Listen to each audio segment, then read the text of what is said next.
Welcome to episode 9 of the Toronto Untitled Blue Jays podcast. It's like a weekly review. I'm Steve Artabello. I'm here with Anthony Harris and Theo Giordano. You can find us, you can find the video on YouTube, Toronto Untitled. You can find our website, torontountitled.com. You can find the audio on all of the streaming platforms, Breaker, Bleaker, Anchor, Google Podcasts, Apple, Spotify, all of the things. Like, comment, subscribe. You can also find us on Twitter at Toronto on Tilt. We are Toronto on Tilt everywhere. And, it was a good week. It was a 4-1 week. It's a very stressful week. First stressful week last, of the year. Yes. And it was also been a stressful, last, hour and a half trying to figure out what's up with George Springer. But we'll start at the beginning. Theo, Tony, let's go through the week that was. Yeah, so game one, we had the Nationals in a 2-game series. Jays won game one, 9-5. And your winning pitcher, Steve, who was the winning pitcher? Huh? Who was the winning pitcher, actually? Who got the win in that? Tommy Malone. Tommy Malone was the winning pitcher. I hate Tommy Malone so much. I should have known he got the win in that one. Yeah, I wouldn't ask you anything. This is why pitcher wins don't matter, but okay. Win's a win. He came on to relieve Trent Thornton. He gave up 2 solo home runs to Trey Turner over 2 1/3 innings work. Malone gave up a home run of his own. Is Anthony still here? Yeah, I'm still here. Okay. Malone gave a home run of his own. Ran into a jam in the 4th, but the hidden gem, who might have just fallen for a while, Anthony Castro, saved the day. Meza, Chatwood, Dolis also had cleaning innings of work. And, the prince that was promised, Vladimir Guerrero Jr., saved the offense with a 3-run home run. 3 home runs, 7 RBI night, with 2 of his bombs coming against the great Max Scherzer. Not a big deal, but Vladimir Guerrero Jr. is the best player in baseball. Doing it off Scherzer, the grand slam was nice. And then you had, there's also the fact that you have Scherzer trying to sneak him a fastball in that full count, and Vlad just destroyed it.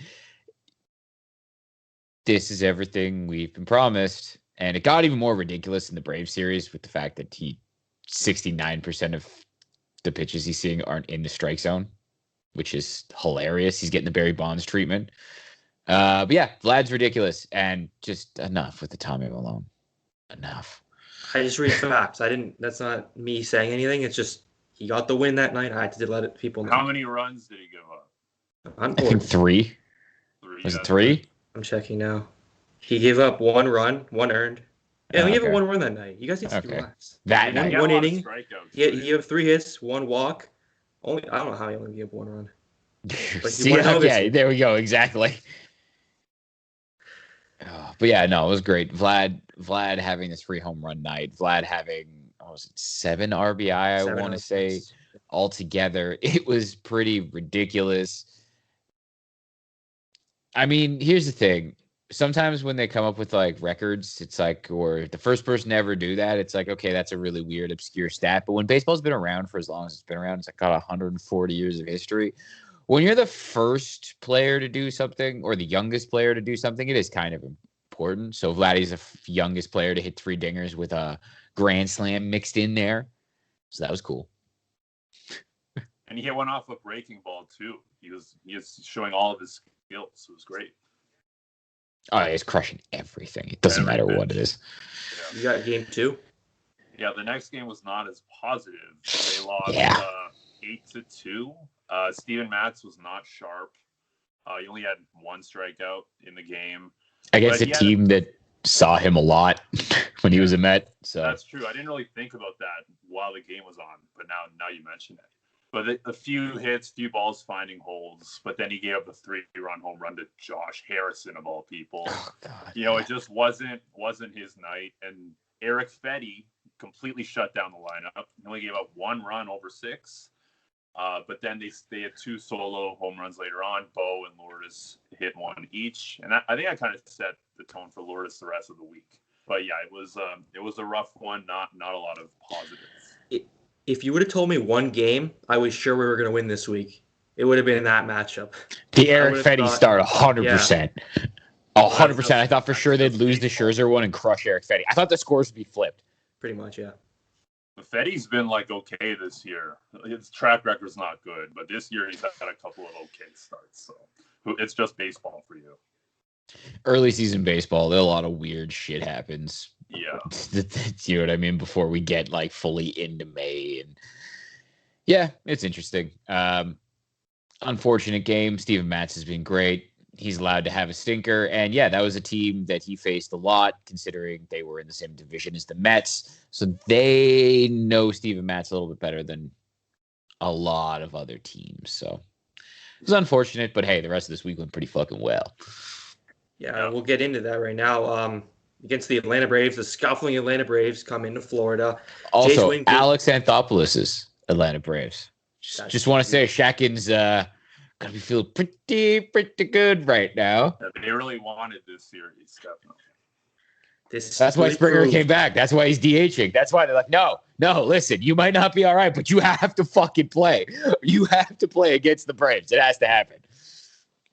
I actually completely forgot he was on Atlanta. Because Really? It used to be like when we first had Shackins and everyone hated them. It's like, AA is going to make Atlanta this World Series team. And now that we're kind of like, not on their level, but we're like, remember when he got the Acuna and Albies contract signed? Albies on it like 7 years for like $35 million and Acuna like 10 years, 100 like, hey, million. you need money now. Let's just take advantage of everything. God, yeah. Oh, shit. Gee, ridiculous. Shackins would dream about those things happening to them. Yeah. But they don't have Vladdy and Bo. Well, both those guys also have money. Like their families have money. It's a little bit different. Yeah, right? it's a completely different situation. Yeah. Both are second generation. Yeah. So Jays win game 1, 13-5. Robbie Ray, absolutely terrific. 6 2/3. Extremely efficient, no walks. Only gave up 2 runs. Struggled towards the end, but whatever. The Pen picked a good day to struggle because the lead was pretty big. Baraki, Pams gave up runs. Romano threw a clean 9. Some people were wondering why he came in, but he needed work. He needed to just have a nice inning just to get a little bit more positive. Yeah. Baraki, that's a different story. I don't know what Chucky was thinking there. That was annoying. Offense finally feeling the effect of the Springer explosion. Bo, Gritch, Lourdes, Teoscar in his return to the team also all hit a home run that day. And the real starting catcher who, again, goes down, Alejandro Kirk, hit 2 home runs that day. So, and also everyone on the starting lineup got on base that day. So the Springer effect was real. The Kirk effect, having him at 9 is so good. And the fact that he's out now is just very disappointing. Well, what have we been talking about the last couple weeks specifically? When Springer comes back, things will be different. When Springer comes back and it goes Springer, Bo, Vladdy. You know what I mean? When Springer comes back, this will happen. When Teoscar's back in the mix and then you have like 6 guys between him and Lourdes and Semien and what happened? You know what I mean? You saw that. Springer goes to the top of the lineup, pushes everyone down. You have 3 ridiculous hitters at the top of your order. It's kind of hard to not score runs when you have those 3 guys back to back to back. And then you have the other guys that can get hot, like a Teoscar, like Randall Grichuk, who's hot as fuck right now, like Lourdes Guerrero Jr., who's starting to heat up, like Marcus Semien, who he had another, I think he had 5 RBI today. Yeah. He had a dinger and a double, like just ridiculousness. And you have all these guys. 3 RBIs. Okay, drove in 2 and then hit a solo homer. I think he had a 2-run double and a solo home run, yeah. Okay, yeah, that makes sense. But yeah, no, it's just you have all these guys now, and we're starting to see it. And that was the first glimpse of it. You know what I mean? No, it was the worst with Kirk. We've been waiting all year. We want him to get the playing time, and then he was finally ready. He was breaking out right in front of us. Obviously, the next game was the couple home runs. But yeah, that was just disappointing. And that's timing of injuries, man. Really tough. Yeah, it's rough. Game 2, Anthony? Yeah, game 2 was a fun one. Not at the start. Travis Bergen had an okay first inning, but then our favorite pitcher, Tommy Malone, slid in and almost completely ruined everything. Gives up a grand slam to Christian Posh. Here's the thing: no one seems to know how to pronounce his name. I think. Well, I'm gonna go with Dan Schulman and not Pat Tabler. I'm gonna say it's probably Pache. You know what I mean? Pache, yeah. How does Tabler say it? Patchy. What the hell is he saying today? He was doing the accent on the hardcore E, that CH matters. instead of the pash, like the that Schulman was doing. Yeah, Pache. But there's no accent on the E, so how do you do this? All right, so the Braves center fielder, okay, he hit a grand slam, and he hasn't hit it at all this year. So we were down 4, and then Acuna hit one, make it 5-0. It's just like, wow, we're in big trouble. Yeah. We're not scoring on Charlie Morton at all. But then George Springer said, you know what? I'm going to do my thing, and everyone else is going to follow me. He had 2 home runs, including the second one, went 470 feet. It was majestic, beautiful home run. Like apparently, you only need one quad to hit dingers that go that destroy school windows. Because apparently, multiple people pulled up like the map of the Jays complex and the fact that there's a school out there, and if it actually went 470 feet, it's in like the 3rd row of one of those classrooms. So some kid's got a nice little souvenir when he shows up tomorrow. Or concussion. I mean, it was a week. I would hope that there was no kid in the seat that late at night on a Saturday. A Breakfast Club type scenario. Otherwise, nice, Tony. Breakfast Club type scenario. I love it. They came back. By the way, did you see that video? What? Sorry, did you see that video of the Bo Bichette home run? The kid was like, the kid that caught it? Yeah, that caught it and filmed himself catching it. Pretty boss move. Just gotta say. Remember that's what the game's about. Some things. But the Jays made their comeback, pushed it to extras, and then in the 10th inning, Jordan Romano shut the door, didn't give up any runs. But the bottom of the 10th, the big moment that everyone's talking about, Kevin Biggio has a 3-1 count, and Brian Snitker chooses to intentionally walk him. To pitch ridiculous. The worst player on the team, as I always say, Randall. It's horrible. And what did he do? He made him pay, hit a single. Blue Jays win. Just a decision that I wouldn't make. Basically, you would have made it. You said Richard's the worst in the team, so you would have made that decision. Well, he doesn't like Biggio either, so this is tough for Tony. He would have pitched to him. Tony would have thrown 3 straight fastballs down the middle to both of them. Yeah, he did that yesterday. Biggio had a 3-0 count. 3 fastballs later, he's out. So I don't know, but that's a win for the Jays. A big comeback win. It was a fun one. And again, the pen keeping control, like kind of just. They gave up nothing after that Acuna home run. From the 5th inning on, 0. No more Tommy Malone. No more. Yeah. No more Tommy Malone. Randall is still hot, red hot, out here, coming through in the clutch. That was huge. That was just so much fun. When's the last time the Blue Jays have had an offense where you're like, oh yeah, they're down 5, but 2016, Anthony. They were still good in 2016. No, actually, they kind of got but cold. It wasn't. Yeah.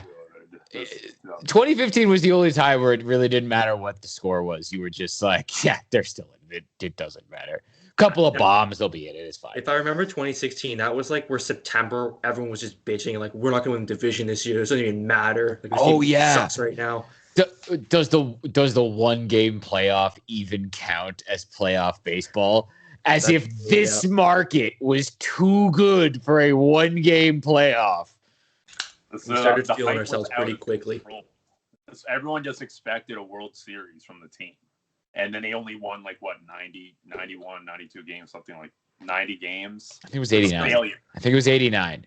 I think they didn't win 90. I think it was an 89 win team or some shit like that. Like it was just under 90. We had that loser, Troy Tulowitzki, who was so bad in 2016, he held the team back. When that's not at all true. He kept the team together, in fact. He was not good offensively. And he was starting to become not good defensively. He was fine in 2016. When everyone was injured, June, July, August, he was very good. I'm not getting into this again with That's like for the. That's an off-season episode. That's an off-season episode. I used to love Troy Tulowitzki. It's very clear that Ant still loves Troy Tulowitzki and will defend him and his honor. This in November. We'll talk about this in November. The last game of the series happened today. If you're listening on Sunday, Jays win 7-2, complete the sweep. Stripling make his return from the IL, gave us a very raw Stripling type game. Forward, a Looked third, 2 runs, really nice early. 4 Ks. He got kind of pretty unlucky in the first inning because the wind blew that Albies ball out and he had that Bo Bichette mistake. So not really his fault for the first run. Ran into some trouble in the 5th, but the always reliable Ryan Barucki comes in, saves the day. Penn amazing again. Chatwood, Phelps, Piamps ran coming through. Dolis came in, shut it down. You didn't really want to see him have to pitch today, but it got kind of that point where all right, well, let's not make this a situation. Let's just get the win and go home. He did also. It was also a quick. I believe it was only 4 pitches. Did he even? Yeah, 4 pitches. Yeah. It was a quick out for Dolis, who is not starting 1-0 all the time, which is nice. He also just seems like I think he's the closer now, and he looks pretty dialed. Until Merriweather's back, he's the. And who knows when that's gonna be? Yeah, that right, and how long he can stay healthy for. So maybe Dolis is the closer. Yeah, well, it's working. So yeah, on offense, Jays got off to the birthday boy. Ian Anderson was 23 today. Danny Jansen, his first hit. I went back and looked. I think it's April 7th was the last time he got a hit, and he got 2 today. So drove in the first run of the game. 0 for 35 was tied for the longest in Blue Jays franchise history with a former Blue Jays catcher, and 3 more games than Buck Martinez, who was 0 for 32, and he kept talking about it. And they kept making that joke about, the guy who showed Buck that handful of change, and it was 46 cents, and that was his average. Only heard that story like 77 million different times. Buck Martinez is the worst player in history if you listen to Buck Martinez. He's never done a good thing on a baseball field. He could catch. He could play a good defensive catcher. That one play where he broke his leg, and then everything else. Does this mean that Danny Jansen is going to be the new Buck Martinez? Is he going to be calling Jays games in a decade? Maybe be the manager? Maybe a coach. I don't want him broadcasting. He's going to need a much better flow to take over. I'll be honest. I don't think I've heard many interviews with him. They interviewed him after the game today. Oh, I'm just completely joking because both of them couldn't hit. He's pretty boring. He's not Buck. He's not going to be. He's not going to be a TV. I don't think. Okay. Just one Buck Martinez. It was nice to see Danny kind of get off the schneid. He has hit some balls hard, but at this point, we were just I keep messaging you guys every time he's up to the plate, just that he's cursed. So maybe he's not cursed anymore. Maybe they broke the curse. I don't know. Well, he started wearing the different glasses again. He's wearing as they were saying, the Sogards. Yeah, that's right. That's the secret. Who knows? He's got to rock those now. He can't change. Can't go back to the Oakleys. That's what Rasmus was convincing him of today. The fact that I have these other ones. The fact that he was actually I'll have some more stuff showing up to Oakland. It was just you're a baseball player and you're not insanely. You're actually going to change those after the 2-hit game and breaking out of that over, eh? Yeah. All right, Danny. Yeah. The rest is making that much sense. Then I don't know. Danny Jansen, figure it out. The rest of that offense, Bichette Panic had RBI doubles, and the big DH power bat, Joe Panic. Which we'll get into. The big power bat hitting 6th in the order. Marcus Semien. Another big day. Homer, 3 RBIs. Great day. Just crushing it since Charlie moved him to where we thought he should go. Just going to take full credit for that. All of the credit goes to us. Does not go to Charlie. Does not go to Marcus Semien. Just goes directly to the Toronto Untitled Blue Jays podcast. Before the season, we said this. We were we did say, I said at least Biggio should lead off. Obviously not the right thing to do, but yeah, I know. But the point was made about Marcus Semien hitting lower in the order. And also in this game, we had the Springer injury, which I don't know. Well, he's not hurt. Apparently he's tired and fatigued because it was hot. And he's played 3 games in a row. I mean, he's like how I would be going in to play baseball again. If I played 3 games in a row, I would be the exact same way. Here's the thing. I think he's still hurt. And here's the thing. I'm fairly certain he had a setback. Because remember when he was supposed to play? And then he just didn't play. But it wasn't that he was hurt against the Nationals. It was that he just wasn't ready yet. I call bullshit. Yeah. Now, clearly, you need only 1 quad for baseball because he had a 470-foot bomb. Yeah. But this is concerning. Every time he stumbles out of the box, You know what I mean? Anytime he goes to first base, your DH, your pinch running for him in extra innings when Randall Grichuk hits that go-ahead single. Springer wasn't on second base. They had pinch ran for him with Santiago Espinal. You pinch hit for him today in a close game. You had the lead, but in a close game, pinch hit for him again. Again, pinch hitting Joe Panic at DH. Charlie doesn't need a lot of motivation to put Panic in the lineup. He loves Joe Panic at DH. That's just his go-to for some reason. And he's like, you know what? Take the rest of the day. We got a guy for this. I hope he's fine, but according to Wilner, it was just fatigue, but we'll see. Also, allegedly, according to Wilner, it's going to be Matz, K, Ray, Ryu against Oakland. I'll believe the Ryu thing when I see it because they said he wasn't missing a start, and then they put him on the DL. So I know he's throwing off flat ground right now, but I'll believe it when I see it. I'll believe any of these Blue Jays updates when I see them. Yeah, that's the position we're in. We need him because I think you said it before the pod. Like this bullpen is starting to pitch a lot. Again, we're starting to see it, and they're delivering still. But Charlie's gonna burn these fuckers out. Exactly. Yeah. We can't keep with these bullpen days. Like we had 2 of them this week. I'd also like to point out that they said that they activated Pearson, but assigned him to AAA because the results aren't there yet.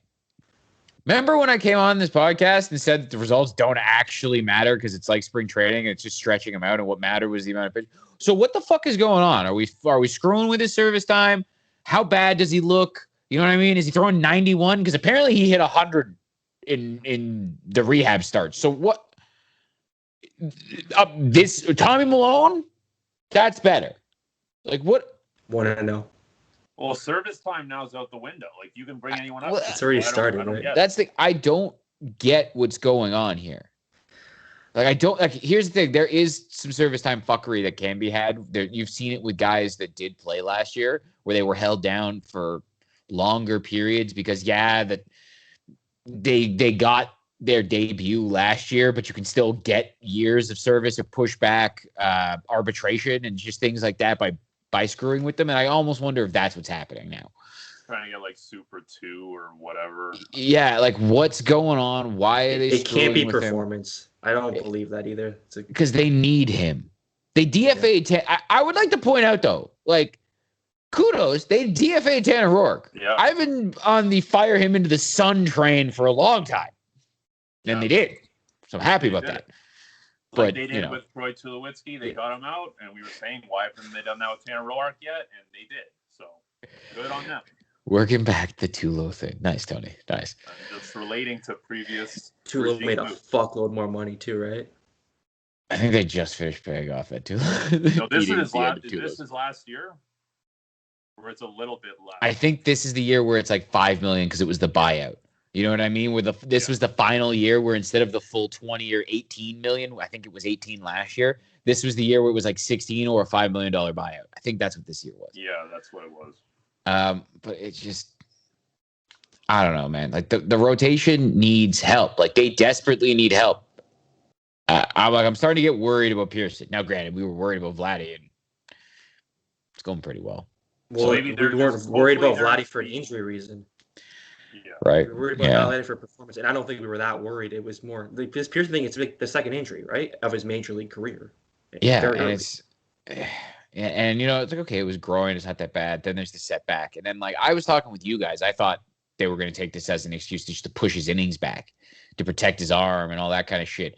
And now I wonder, is it that? Is it service time? What's happening here? Because the whole that was a farce. The whole he's active, but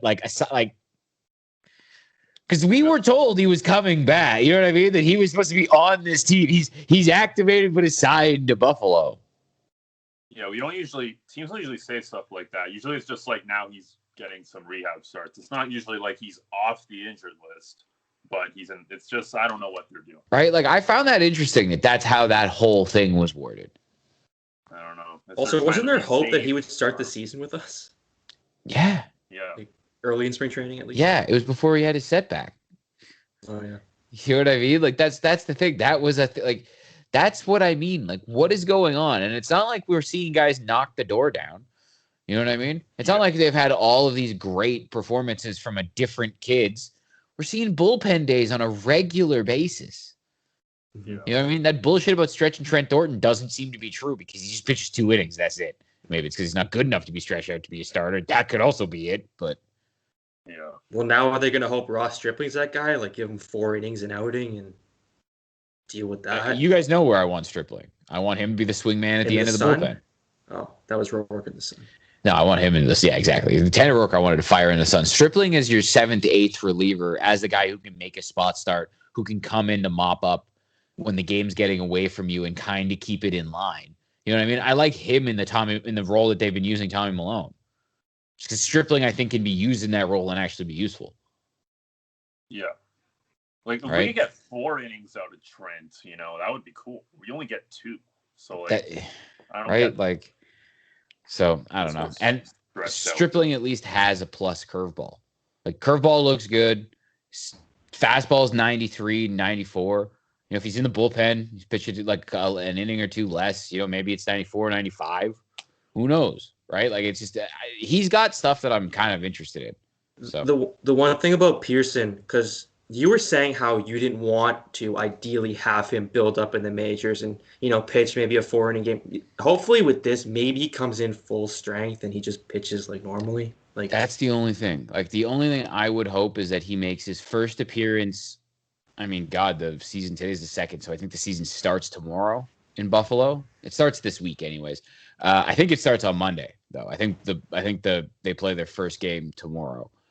But yeah, like he needs to have like a 6-inning start and then throw 100 pitches the next time. I don't know how many innings he goes, but like then throw 100 pitches, like 80 some odd pitches in this start and then 100 in the next one. If you're gonna if that was the reason you sent him to Buffalo, okay.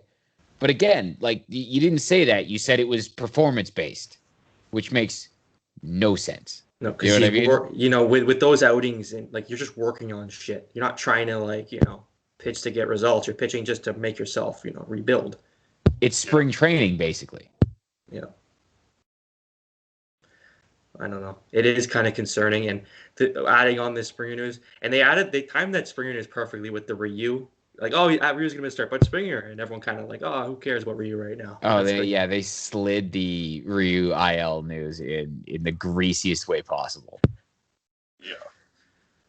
Yeah, but I don't know. I just we got a tough week coming up, and I'm glad we got this sweep because the Braves are playing. The Braves are pretty bad. Like they make a lot of fielding mistakes, a lot of base running mistakes, and they've lost we 6 took of 9. That Alves bailing them out on that ball was amazing. The first thing they tell you about base, you got to run to the right, so you don't Yeah, I think he just thought he was out. But it was bang. The coach, he thought like Vlad caught the ball or something. It has to be. You know what I mean? The coach didn't tell him anything. The coach was just like, whatever, because he looked back at the coach like, what the hell? Sleep at the switch. The only possible and it overshadowed another bow throw, which was good because I didn't want to deal with that again this week. Yeah. Right. That was kind of clutch. Yeah. Oh, man. Is there anything else that you boys wanted to get to for stuff that happened this week? I saw Luis Robo went to the IL for the White Sox today. It did not look good with the hip. He was running past first base and it looked like something out of a movie where he just in slow-mo. They had a slow-mo on Twitter of him just jumping into the air in pain and falling. And they said it's something to do with his hip, which just does not sound good. It was him, Eloy. That was the kind of a freak injury too. And then Giolito this week was opening a glass bottle that he thought was plastic, and he cut his finger and he missed the start. It's just this kind of year for the White Sox, where they're supposed to have World Series aspirations and all this stuff. You have Tony La Russa doing crazy stuff, and it'd be really frustrating to support them right now. Yeah. But as far as we could do a look because it's May. We've seen a month in this division. Do we think the Red Sox are going to be a problem? I think the Rays are. They still don't have any pitching. You know what I mean? That's the thing with the Red Sox. Right now, the Red Sox ace is what? Okay, so it's Eovaldi, but he's going to get hurt at some point because he's literally always hurt. And then it's what? Nick Pivetta? Seriously, it's Nick Pivetta. It is. Like Garrett Richards had 2 good starts in a row. I don't know how long that's against the gonna Mets. That's it is. You expect him to do that again? But it's the Mets. Garrett Richards isn't the best. We talked about what Garrett Richards is. We saw what Garrett Richards is against the Blue Jays. But Corey Kluber hype is out of control now. 8 shutout innings today for Corey Kluber, 10 strikeouts against the Tigers. Yeah, exactly. Have they won a game since the second week? Like, what happened to them? They're not a good baseball team. Now. Yeah. They're a bad baseball team. That's what happened to the Tigers. Yeah, they're not good. But the Yankees are winning a few games on this easy schedule. So, I don't know. Their confidence is building. So, it's going to be an interesting May. Yeah, the division's tight. It's fun. Considering the Blue Jays are 14-12, what have they lost? Honestly, like 3 closers. Their entire rotation has been hurt now at some point, other than Matz. Tommy Malone. Fuck Tommy Malone. That should have been the headline. But like 4 other relievers on top of like 3 closers. Their entire outfield at some point. Yeah. A COVID situation. Their $160 million guy isn't right, but still hitting 470-foot piss missiles. He's been playing kind of hurt too for a little bit. Well, that's the thing. His hand has been fucked up the entire time. Like, you know what I mean? Like this team is just a walking infirmary, and they're 14-12. It's been a disaster. Like all the things I've listed off, bullpen days left and right, and they're above 500. Yeah. And finally getting healthy. Like this team, like as negative as it sounds sometimes, like it was a 4-1 week. Like this team, like I think we kind of do this at the end of these podcasts because there's all these like, you know what I mean? Like, oh, the defense and all the this and all the that and all of that. And then we kind of just go, shit, they're pretty good. Yeah. And there's so many problems. Like, this is a pretty damn good baseball team. I don't know about you two, but like I guess especially a lot better this week than I did last week. Yeah, and I guess especially this week because you got to see Springer and because they had a 4-1 week. This starts to feel like maybe this team is a lot better than we thought. Because think about it, everything has gone wrong. They're 2 games over 500. We still need to make that one trade. Like that one. They're going to need a starting pitcher. They're going to need one. That's even saying if Pearson is good, like you're still going to need one. Looking at the rest of this rotation, exactly. But Ray has been a lot better than I thought he'd be. Matz has thought he'd be. Ray's been an absolute revelation. Matz has been phenomenal. You know what I mean? Like that has and here's the thing though, that has to continue, and Ryu has to stay healthy. These are all big ifs. But again, look at all the other things that have gone wrong, and it's still happening for this team. You know what I mean? They're still finding a way. That's the most encouraging thing. Is through all of this, they still find a way to win. You know what I mean? And this is, again, while making a ton of mistakes. Lots of errors, lots of plays not made, lots of dumb mistakes. You know what I mean? Lots of young team mistakes. Still above 500. Like, what remember 3 weeks ago when we thought that they should have swept the Rays and they should have won this game and that game? Like, they're all of the dropped wins in the first almost 30 games of the season. You know what I mean? I guess 26 since they're 14-12. Yeah. It's very encouraging. Very encouraging. Yeah. I saw a stat too. Like their record against teams they played last year is so much better than the teams they didn't play last year, which is a small sample size, but interesting.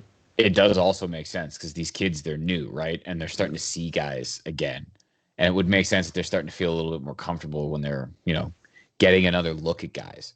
Mm-hmm. And hey, Teoscar Hernandez, I was interested to see what he would do when he come back. He's looked good. Hit that dinger. He's looking good at the plate. You know what I mean? Marcus Semion's looking good since they moved him lower down there. If Lourdes can start heating up, you know what I mean? Because when his back gets going, he can carry you when he gets going for a week because he'll hit like 420. He just will. You know what I mean? With like 5 home runs because he'll get super hot. So very exciting times. Hopefully Springer's okay. Hopefully he's okay. Hopefully we see Ryu on Thursday. You know what I mean? They're both on the field Thursday. We'll consider that a winning week, no matter what happens. Even if I was about to say, ideally by Thursday, you're going to see Springer in center field with Ryu on the mound. I mean, if your outfielders are hitting and you can afford to DH him for a while, I mean, I would. Yes, there. don't rush him back.